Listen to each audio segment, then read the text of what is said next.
Welcome to study zone PC की तरफ से सभी साथियों को प्रेम कुमार का प्यार भरा अभिवादन व नमस्कार। दोस्तों, आज मैं 4 मई 2023 डेली करंट अफेयर लेकर उपस्थित हूं। सबसे पहले सबसे तेज जानकारी, नवीनतम अपडेट नए क्वेश्चनों के साथ। तो दोस्तों, मैं वीडियो को प्रारंभ कर रहा हूं। फर्स्ट क्वेश्चन, आसियान भारत समुद्री अभ्यास 2023 में भारतीय नौसेना के किस जहाज ने हिस्सा लिया? गाइस, इस प्रश्न का सही उत्तर निम्न ऑप्शनों में ऑप्शन डी, बी व सी दोनों इस प्रश्न का सही उत्तर है। सिंगापुर में आसियान भारत समुद्री अभ्यास AIME 2023 प्रारंभ हुआ। दोस्तों, AIME का फुल फॉर्म है एशियन इंडिया मैरीटाइम एक्सरसाइज। दोस्तों, आयोजन तिथि था 2 मई से 8 मई 2023। भारतीय नौसेना के जहाज INS सतपुरा और INS दिल्ली ने इस सैन्य अभ्यास में हिस्सा लिया। दोस्तों, हाल में हुए सैन्य अभ्यास और किनके मध्य हुए और किस स्थल पर हुए? जानकारी, कोंकण 2023 सैन्य अभ्यास ब्रिटेन की रॉयल नेवी और भारतीय नौसेना के बीच हुआ। स्थल था अरब सागर में कोंकण तट। फ्रीडम शील्ड सैन्य अभ्यास में सम्मिलित हुए। दक्षिण कोरिया और अमेरिका के मध्य सैन्य अभ्यास हुआ। ला पारोस सैन्य अभ्यास द्विवार्षिक बहुपक्षीय सैन्य अभ्यास है और यह हुआ हिंद महासागर में। बोल्ड कुरुक्षेत्र भारत और सिंगापुर के मध्य सैन्य अभ्यास हुआ। स्थल था जोधपुर राजस्थान और प्रिंजेक्स अभ्यास हुआ भारत और सिंगापुर के मध्य। स्थल था तिरुवनंतपुरम केरल और त्रिशाफारी, यह भारतीय सेना ने अभ्यास किया पश्चिम बंगाल में। चक्रवात वन भारत और मिस्र के बीच सैन्य अभ्यास हुआ। स्थल था उदयपुर राजस्थान। दोस्तों, बालिकिस्तान सैन्य अभ्यास हुआ अमेरिका और फिलीपींस के बीच। कवच सैन्य अभ्यास हुआ भारतीय नौसेना, वायुसेना और तटरक्षक के बीच। स्थल रहा अंडमान और निकोबार। कोप इंडिया का सैन्य अभ्यास भारत और अमेरिका के सैन्य अभ्यास हुआ। स्थल था पश्चिम बंगाल का कलाईकुंडा एयरबेस। तो यह रहा महत्वपूर्ण जानकारी। नेक्स्ट क्वेश्चन, BARC के नए निदेशक कौन बने? गाइस, इस प्रश्न का सही उत्तर है निम्न ऑप्शनों में ऑप्शन A मोहंती इस प्रश्न का सही उत्तर है। अजीत कुमार मोहंती, जो कि एक प्रसिद्ध भौतिक विज्ञानी हैं और भाभा परमाणु अनुसंधान केंद्र BARC के निदेशक के रूप में भी कार्य करते हैं, को परमाणु ऊर्जा आयोग के नए अध्यक्ष और परमाणु ऊर्जा विभाग के सचिव के रूप में चुना गया। BARC का फुल फॉर्म है भाभा एटॉमिक रिसर्च सेंटर। दोस्तों, इसकी स्थापना 3 जनवरी 1954 में हुआ। मुख्यालय मुंबई, महाराष्ट्र।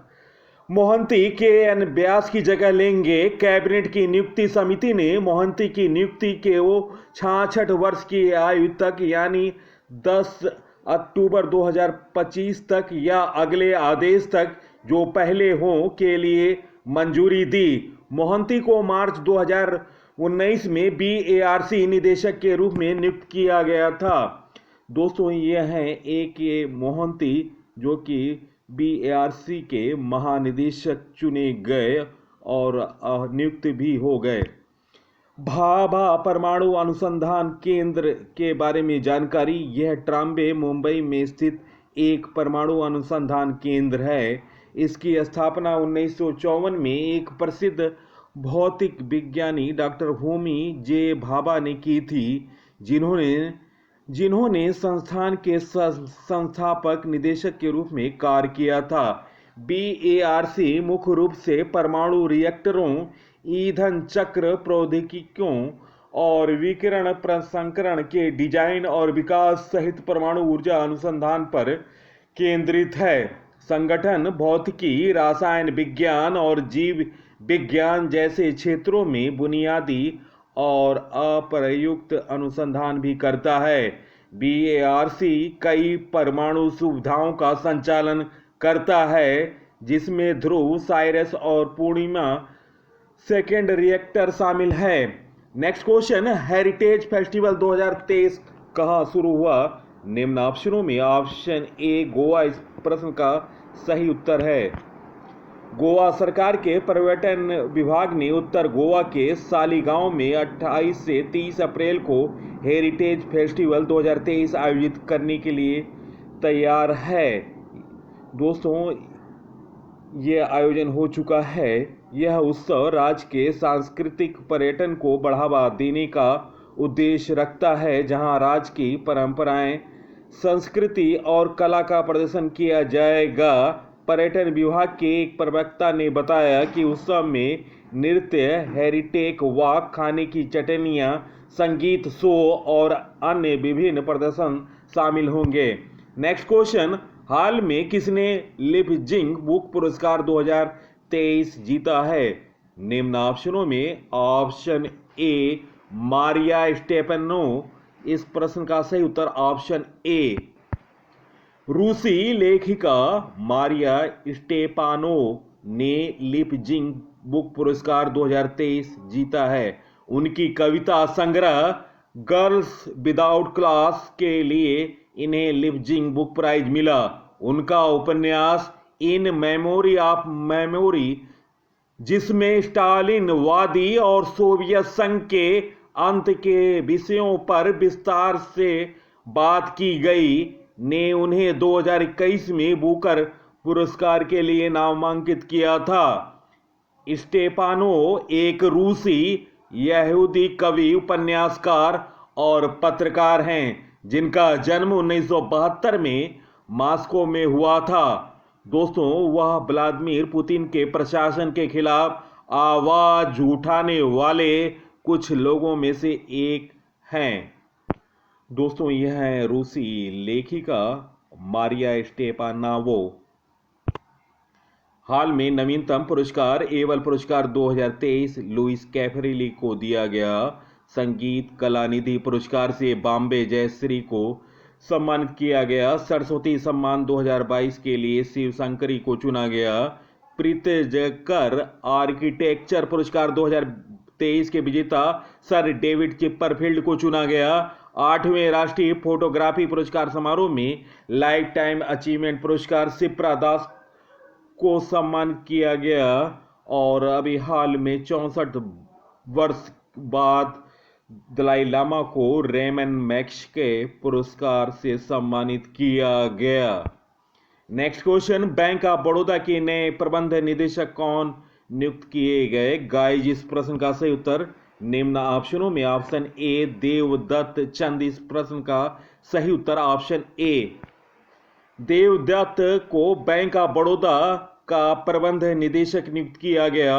देवदत्त चंद वर्तमान में बैंक के कार्यकारी निदेशक के रूप में कार्यरत हैं। वह 3 साल की अवधि के लिए एमडी का पद ग्रहण करेंगे, जो 1 जुलाई 2023 से प्रभावी होगा। यह संजीव चड्ढा के कार्यकाल समाप्त होने के बाद नियुक्त हुए। बैंक ऑफ बड़ौदा की स्थापना 1908 में हुआ था। मुख्यालय बड़ोदरा, गुजरात।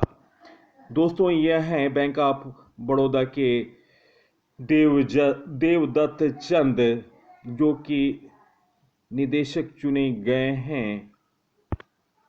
नेक्स्ट क्वेश्चन, हाल में नई नियुक्तियां। मद्रास हाई कोर्ट के अतिरिक्त न्यायाधीश जनरल भट्ट देवानंद ने शपथ ली। सुजुकी मोटरसाइकिल इंडिया के नीची उमेदा को नया एमडी नियुक्त किया गया। टाटा पावर ने प्रवीर सिन्हा को एमडी एंड सीईओ के रूप में नियुक्त किया। हीरो मोटरकार का सीईओ निरंजन गुप्ता को नियुक्त किया। एक्सिस सिक्योरिटीज का नया MD and CEO Pranay Haridasan को नियुक्त किया गया। एनडीटीवी ने यूके सिन्हा को गैरकारी अध्यक्ष नियुक्त किया।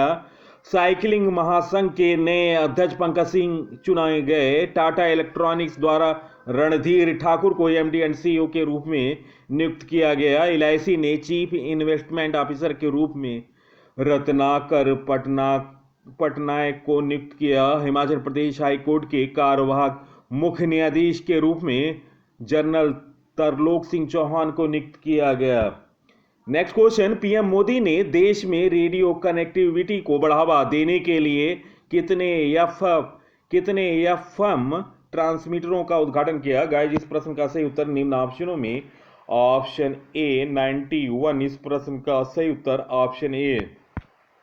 प्रधानमंत्री नरेंद्र मोदी ने देश में रेडियो कनेक्टिविटी को बढ़ावा देने के लिए 91 एफएम ट्रांसमीटरों का उद्घाटन किया। यह ट्रांसमीटर 18 राज्यों और 2 केंद्र शासित प्रदेशों के 84 जिलों में स्थापित किए गए। वीडियो कॉन्फ्रेंसिंग के जरिए पीएम मोदी ने 100 वाट के ट्रांसमीटरों का उद्घाटन किया।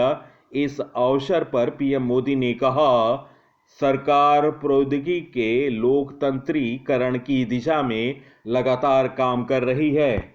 Next question, international apparel and textile fair 2023 कहाँ आयोजित हुआ? गाइस इस प्रश्न का सही उत्तर है निम्न ऑप्शनों में ऑप्शन ए दुबई। इस प्रश्न का सही उत्तर है दुबई में international apparel and textile fair 2023 आयोजित हुआ। International apparel and textile fair IATF का 15वां संस्करण 2023 में दुबई में हुआ था। इंडिया पवेलियन का आयोजन apparel exports promotion council, ministry of textile, Bharat सरकार और federation of Indian export organisation द्वारा संयुक्त रूप से किया जा रहा है। IATF में 22 देशों के 200 से अधिक प्रदर्शक हिस्सा लिया। नेक्स्ट क्वेश्चन, आयुष्मान भारत दिवस हाल में कब मनाया गया? गाइस इस प्रश्न का सही उत्तर निम्न ऑप्शनों में ऑप्शन सी 30 अप्रैल। ऑप्शन सी इस प्रश्न का सही उत्तर है। आयुष्मान भारत दिवस 30 अप्रैल को मनाया गया। भारत सरकार द्वारा आयुष्मान भारत प्रधानमंत्री जन आरोग्य योजना की घोषणा के उपलक्ष्य में 30 अप्रैल को आयुष्मान भारत दिवस मनाया जाता है। पीएम जय योजना दुनिया की सबसे बड़ी सरकारी वित्त पोषित स्वास्थ्य बीमा योजना है, जो कम आय वाले परिवारों के 50 करोड़ से अधिक लोगों को मुफ्त चिकित्सा उपचार अब तक 5 लाख तक पहुंच प्रदान करती है। योजना की शुरुआत 23 सितंबर 2018 में हुआ। तो यह क्वेश्चन बन सकता है, आयुष्मान भारत दिवस कब शुरुआत हुई? तो इसका उत्तर है 23 सितंबर 2018।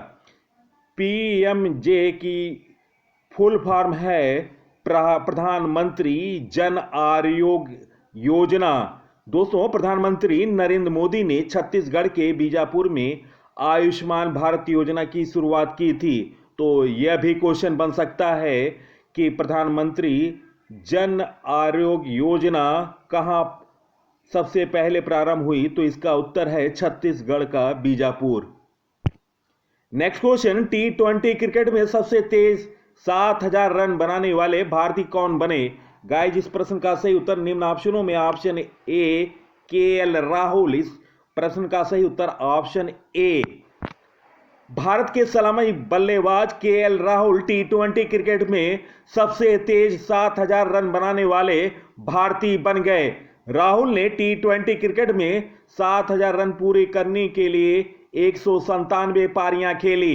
उन्होंने इस मामले में भारत के दिग्गज क्रिकेटर विराट कोहली को पीछे छोड़ दिया। विराट ने अपने 7000 रन T20 रन 212 पारियां खेलकर पूरा किए थे। राहुल IPL में लखनऊ सुपर जायंट्स की टीम का नेतृत्व करते हैं। नेक्स्ट क्वेश्चन, सात्विक साईराज, रैंकी रेड्डी और चिराग रेड्डी की जोड़ी ने एशिया बैडमिंटन चैंपियनशिप में कौन पदक जीता? गाइस इस प्रश्न का सही उत्तर ऑप्शन ए स्वर्ण पदक। दोस्तों, आने वाले परीक्षाओं में निश्चित तौर से यह क्वेश्चन देखने को दोस्तों यह क्वेश्चन निश्चित तौर से आने वाली परीक्षाओं में दिखाई पड़ेंगे। सात्विक साईराज, रंकी रेड्डी और चिराग शेट्टी की जोड़ी ने रविवार 30 अप्रैल 2023 को एशिया बैडमिंटन चैंपियनशिप जीतकर इतिहास रच दिया। सात्विक चिराग टूर्नामेंट के 61वें साल के इतिहास में ईगल ट्रॉफी जीतने वाली पहली भारतीय जोड़ी बनी। सात्विक चिराग की जोड़ी ने फाइनल में पिछड़ने के बाद वापसी करते हुए ओंग यूसिन और तियो ई की 8वीं वरीयता मलेशियाई जोड़ी को 16-21, 21-17, 21-19 से हराया। भारत का यह इस प्रतिष्ठित चैंपियन में किसी भी वर्ग में दूसरा स्वर्ण पदक है। इससे पहले दिनेश खन्ना 1965 में एकल चैंपियन बने थे, जब कोई भारतीय खिलाड़ी फाइनल में पहुंचा है दोस्तों, और हमेशा विजेता बना है। वहीं युगल में भारत ने 51 साल बाद कोई पदक जीता। इससे पहले 1971 में दीपू घोष और रमन घोष की जोड़ी ने कांस्य पदक जीता था। वहीं 1978 में सैयद मोदी और प्रकाश पादुकोण ने भी सेमीफाइनल में पहुंचकर कांसा जीता था। हालांकि यह आमंत्रण चैंपियनशिप थी। इस चैंपियनशिप की शुरुआत 1962 में हुई थी। दोस्तों, यह है एशियाई बैडमिंटन चैंपियनशिप 2023 के युगल विजेता सात्विक रजा और चिराग शेट्टी। दोस्तों, वीडियो कैसा लगा अपने विचारों को कमेंट सेक्शन में अवश्य लिखें। सबसे पहले सबसे तेज जानकारी, नवीनतम अपडेट, विस्तृत व्याख्याओं सहित मैंने वीडियो आपके समक्ष प्रस्तुत किया है। आप इस वीडियो को देखें और अपने साथियों को फेसबुक, इंस्टाग्राम, टेलीग्राम और व्हाट्सएप ग्रुपों पर शेयर करें। दोस्तों, मेरे टॉपिक वाइज वीडियो आप प्लेलिस्ट पर जाकर देख सकते हैं। एक से एक बेहतर वीडियो हैं जो कि आपकी परीक्षा के दृष्टि से महत्वपूर्ण है। जीके तूफान की सीरीज है और नवीनतम जानकारी सीरीज अवश्य देखें। तो दोस्तों, इसी के साथ मैं इस अंक से विदा ले रहा हूं। अगले अंक में आपसे मुलाकात होगी। तब तक के लिए नमस्कार, वंदे मातरम।